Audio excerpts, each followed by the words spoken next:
Thank you, Mom. Written by Langston Hughes.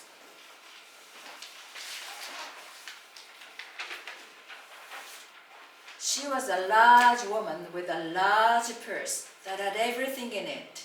But Hummel and nails. It had a long strap and she carried it slang. across her shoulder. It was about 11 o'clock at night, dark, and she was walking along.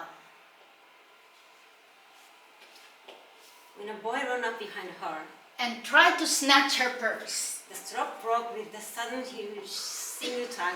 The boy gave it from behind. But the boy's weight and the weight of the purse combined caused him to lose his balance. Instead of taking a full blast, as he had hoped, the boy fell on his back on the sidewalk and his legs flew up. The large woman simply turned around and kicked him, like square in his bruising sitter.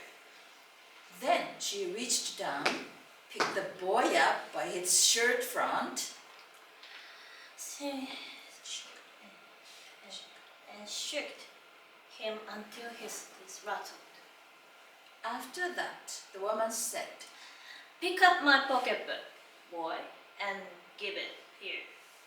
She still held him tightly, but she bent down enough to permit him to stoop and pick up her purse. Then she said, "Now, ain't you ashamed of yourself?" Feebly gripped by his shirt front, the boy said, "Yes, The woman said, "What did you want to do it for?" The boy said, I didn't aim to." She said, "You are right." By that time, 2 or 3 people passed, stopped, turned to look, and some stood watching. "If I tell you loose, will you run?" asked the woman. "Yes, Said the boy. "Then I won't turn you loose," said the woman. She did not release him. Lady, I'm sorry," Whispered the boy. Your face is dirty. I got a great mind to wash your face for you. Ain't you got nobody home to tell you to wash your face? "None." Said the boy. Then it will get washed this evening, said the large woman, starting up the street, dragging the frightened boy behind her. He looked as if he were 14 or 15, frail and wild in tennis shoes and blue jeans. The woman said, "You ought to be my son. I will teach you right from wrong. Least I can do right now is to wash your face. I hungry?" "No, Said the being dragged boy. I just want you to turn me loose."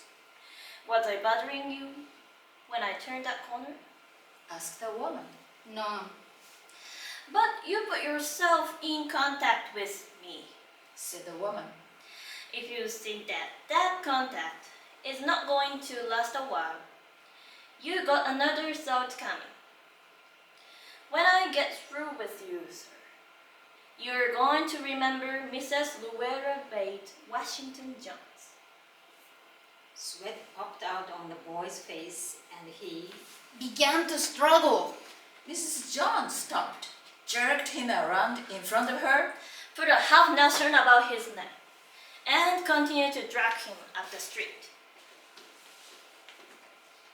When she got to her door, she dragged the boy inside, down a hall, and into a large kitchenette-furnished room at the rear of the house. She switched on the light and left the doors open. The boy Could hear other roomers laughing and talking in the large house. Some of the doors were open too, so he knew he and the woman were not alone. The woman still had him by the neck in the middle of the room. She said, "What is your name?" "Roger." Answered the boy. "Then, Roger, you go do that thing and wash your face." said the woman. Whereupon she turned him loose at last. Roger looked at the door, looked at the woman, looked at the door, and went to the sink. Let the water run until it gets warm. She said, Here's a clean towel. You gonna take me to jail? asked the boy, bending over the sink. Not with that face. I would not take you nowhere. said the woman. Here I'm trying to get home to cook me a bite to eat, and you snatch my pocketbook. Maybe you ain't be to your supper either, late as it be, have you? There's nobody home at my house. Said the boy. Then we'll eat. said the woman. I believe you're hungry, or being hungry, to try to snatch my pocketbook. I wanted a pair of blue suede shoes. Said the boy. Well, you didn't have to snatch my pocketbook to get some suede shoes. Said Mrs. Luella Bates Washington Jones. You could have asked me. Mom, The water dripping from his face, the boy looked at her. There was a long pause, a very long pause. After he dried his face and not knowing what else to do, tried it again. the boy, Turned around, wondering what next. the door was open. He could make a dash from it down the hall. He could run, Run, run, run, run! The woman was sitting on the daybed. After a while, she said, I were young once, and I wanted things I could not get. There was another long pause. The boy's mouth opened. Then he frowned, but not knowing he frowned. the woman said, You thought I was going to say but, didn't you? You thought I was going to say, but I didn't snatch people's pocketbooks. Well, I was going to say that. Pause. Silence. I have done things too, which I wouldn't tell you, son. Neither tell God, if he didn't already know. Everybody's got something in common. So, you sit down while I fix us something to eat. You might learn that comes through your hair, so you will look presentable. In another corner of the room, behind the screen, was a gas plate and an icebox. Mrs. Jones got up and went behind the screen. The woman did not watch the boy to see if he was going to run out, nor did she watch her purse, which she left behind her on the daybed. But the boy, Took care to sit on the far side of the room, away from her purse. where he thought she could easily see him out of the corner of her eye if she wanted to. He didn't trust the woman not to trust him, and he Did not want to be mistrusted now. Do you need somebody to go to the store? asked the boy. Maybe to get some milk or something? Don't believe I do, Said the woman. unless you just want sweet milk yourself. I was going to make cocoa out of this canned milk I got here. That will be fine. Said the boy. She heated some lima beans and ham she had in the icebox, made a cocoa, and set the tea.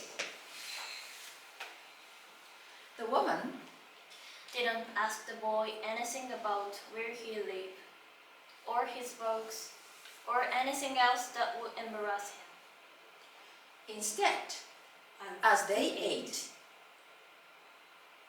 she told him about her job. In a hotel beauty shop that stayed open late, what the work was like. And how all kind of women came in and out. Blondes, red hairs, and Spanish. Then she cut him a half of her 10-cent cake, Eat some more, son. she said. When they were finished eating, she got up and said, Now, here, take this $10 and buy yourself some Bruce Wayne shoes. And next time, do not make this mistake of latching onto my pocketbook, nor nobody else's. Because shoes got by devilish ways will burn your feet. I got to get my rest now. But from here on in, son, I hope you will behave yourself. She led him down the hall to the front door and opened it. Good night. Behave yourself, boy, She said. looking out into the street. The boy wanted to say something else other than thank you, Mom, to Mrs. Luella Bates Washington Jones, but although his lips moved, he, Couldn't even say that. as he turned at the foot of the barn stoop and Looked back at the large woman in the door. Then she shut the door.